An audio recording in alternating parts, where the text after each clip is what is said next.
I like the live-action Super Mario Brothers movie. There, I said it, okay? I like Super Mario Brothers. Now, I know this movie's already gotten about 50 billion bad reviews, but it is not that bad. Actually, it's kind of decent. You want a bad video game movie?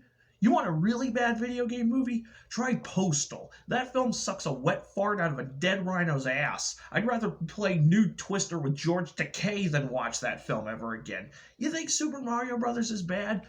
Try sitting through that joke without a punchline and not wanting to take a hit out on the director, who, no surprise, was Uwe Boll. Okay, I'll be the first to admit that Super Mario Brothers has more issues than Cosmo, but is it truly one of the worst video game-based movies of all time? The answer is a big fat fuck no.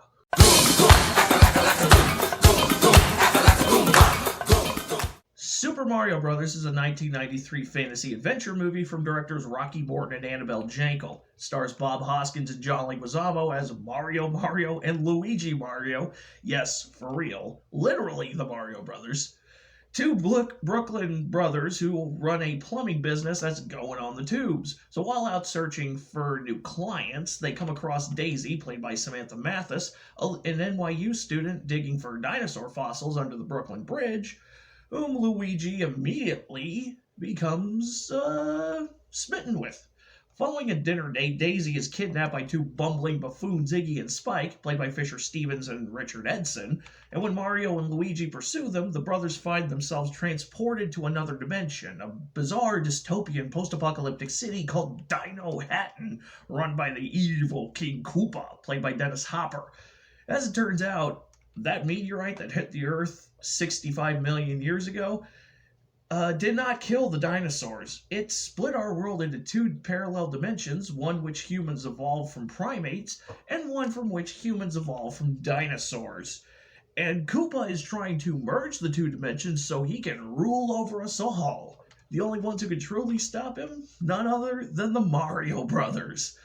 The process in which Super Mario Bros. Went from video game to screenplay to live-action film adaptation is a storied one. It all started with a suggestion from Hollywood producer Roland Joffe during a script meeting at his company Leitmotiv, who met with numerous Nintendo executives and was able to spark their interest enough to have a $2 million contract. At least 8 different drafts of the script were written, all of which you can read on smbmovie.com, including a fantasy comedy film more in line with The Princess Bride, the kind of film a proper Mario movie should be, an 80s action movie, a Ghostbusters knockoff with Mario being turned into Bill Murray, and even an R-rated Mad Max clone. Husband and wife duo Rocky Morton and Annabelle Jankel were picked to serve as directors for their work on the cult TV series Max Headroom, and the Mad Max script had attracted the likes of Bob Hoskins and Dennis Hopper.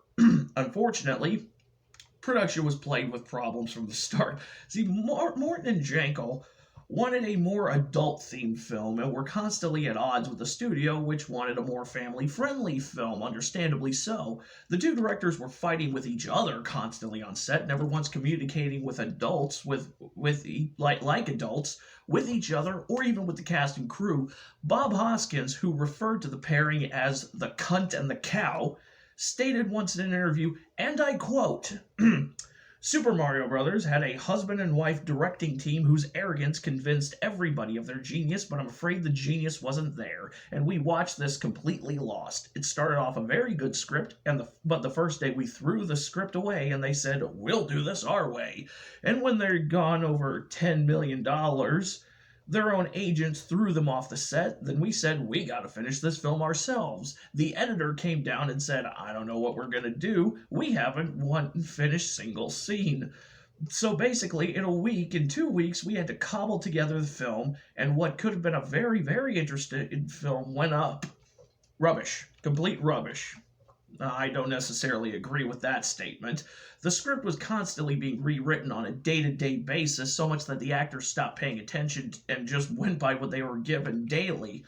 Hoskins and Leguizamo would reportedly go out and get drunk just so they could make it through production, and they knew it wasn't going to turn out well and simply tried to make the most of the hellacious shoot. Eventually, Morton and Jankel's shenanigans hit a point that they were fired, and the studio was left to finish the movie. With all the hell this film's production went through, it's a miracle they were able to churn out something even vaguely resembling a coherent film. Given the wafer-thin narrative of the original video game, which was just your standard hero rescues princess from dragon scenario, creative liberties had to be taken in order to make the material work within the context of a movie. Instead of a more literal adaptation of the game, what we have is a blending of dark fantasy and dystopian sci-fi with numerous in-movie references to the video game. Dino Hatton, a clear reference to Dinosaur Island from Super Mario World, is a dark reflection of Manhattan Island and made to resemble more gritty, down-to-earth sci-fi films of the 80s and 90s such as Blade Runner, The Running Man, and Total Recall. The Dino Hatton set was actually built in the Ideal Cement Factory, an abandoned cement factory in the woods outside of Wilmington, North Carolina, the exact same factory that was used as the Foot Clan's hideout in the 1990 version of Teenage Mutant Ninja Turtles, and Top Dollar's hideout in the 1994 film The Crow. To keep with the theme of evolving from dinosaurs, King Koopa is shown to have evolved from the Tyrannosaurus Rex. He has a special device called a de-evolution chamber, which he uses to de-evolve those who get on his bad side and turn them into his Goombas and Koopa Troopas. These are tiny reptilian heads on top of hulking bodies. The bodies were actors under heavy costumes which prevented them from seeing anything, and the heads were animatronics that rested on the actors' heads like helmets. They were extremely top-heavy, which made moving around an active chore. Koopa also has a portable de-evolution gun in the works, which is literally a repainted Super Scope, which was a gun peripheral for the Super Nintendo. Several characters from the games make minor appearances, including Toad, whose hair is made to resemble that of a Lukidu shell, Iggy and Spike, Bowser's children in the games and Koopa's cousins in the film, Big Bertha in the form of a rather corpulent woman, and Yoshi in the form of an animatronic puppet. He's supposed to be a baby T-Rex, I think. And yes, he uses his tongue at one point to help Daisy, just like the video game. Speaking of which, while Daisy is a different character in the games, she is a clear-cut representation of Princess Toadstool, even down to a dress she wears during the latter half of the film. Mario and Luigi don't don their trademark red-green overalls until over an hour into the film. Dino Hatton is covered in an ever-growing fungus, and at one point, Koopa actually refers to it as a mushroom kingdom. Mario's girlfriend in the film is a woman named Daniela, and is a clear-cut reference to Mario's girlfriend in the original Donkey Kong. Speaking of Donkey Kong, that infamous scene late in the film where Koopa turns a guy into a monkey at a construction site, yeah, that is definitely a Donkey Kong reference. Monkey! The fireball shooting guns the Goombas are using throughout the film are a clear reference to the fire flowers from the game, and on a couple of occasions Mario and Luigi have to use hydraulic boots called thwomp stompers, you can guess the reference here, in order to jump higher than normal, and these are powered by bullet bills. In the scene where Mario is going through the portal between our world and Dino Hatton, he can be seen flashing in numerous different colors, much in the same way he does when you pick up invincibility stars. And in a scene towards the end where Mario confronts Koopa on the bridge, it's deliberately set up to look like the bridge segments at the end of each castle level in the original game, and Mario even uses a bomb, with literally the longest fuse ever in the history of bombs. In an angry spat, Koopa even punches one Goomba that ends up knocking several back when it falls over, much in the same way a chain reaction of dead Goombas and Koopas erupts when you use a Koopa shell rolling across the screen. The scene where Mario and Luigi face off against Koopa for the final time is deliberately made to resemble the final confrontation between Bowser and Super Mario World. There are also several businesses in Dino Hatton that bear the names of various characters in the series. Remember each and every one of these things I pointed out the next time the perpetually misinformed try to tell you this film has absolutely nothing to do with the video games. In actuality, it's actually more faithful to its source material than most Hollywood video game-based movies. Speaking of misinformed, allow me to address the infamous scene where we learn Mario and Luigi's names are Mario Mario and Luigi Mario. Here's the thing. While Mario is a first name, it's also, in uncommon cases, used as a surname. meaning that, contrary to what the nostalgia critic claims, Mario and Luigi could very well be named Mario Mario and Luigi Mario. Now that you know this fact, if you ever have the opportunity, please inform the nostalgia critic that he is an inflamed cunt. Perhaps the only thing about this movie I can't defend is the prologue. So evidently, the people who were present in this film's test audiences were unable to figure out that Dino Hatton was in a parallel dimension from ours, despite the characters stating on several occasions throughout the film that it's set in a parallel dimension. And because roughly 20 minutes of footage was cut out, which would have fleshed out the characters significantly more, an animated prologue was put in to compensate for this. Except it's one of the most intelligence-insulting openings I've seen in any film. So somebody needs to re-edit this film and take a sledgehammer to that stupid fucking intro. Considering the film's budget, the set designs admittedly look amazing. Dare I say even better than some of their peers, and even at the time, and even some movies from today.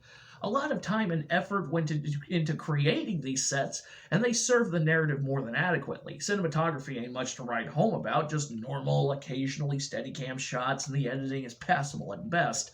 You never have trouble figuring out what's happening or who's where, and while there are a lot of excellent practical effects throughout the movie, there's also some sketchy CGI usage here and there. This was when CGI was still in its infancy stages.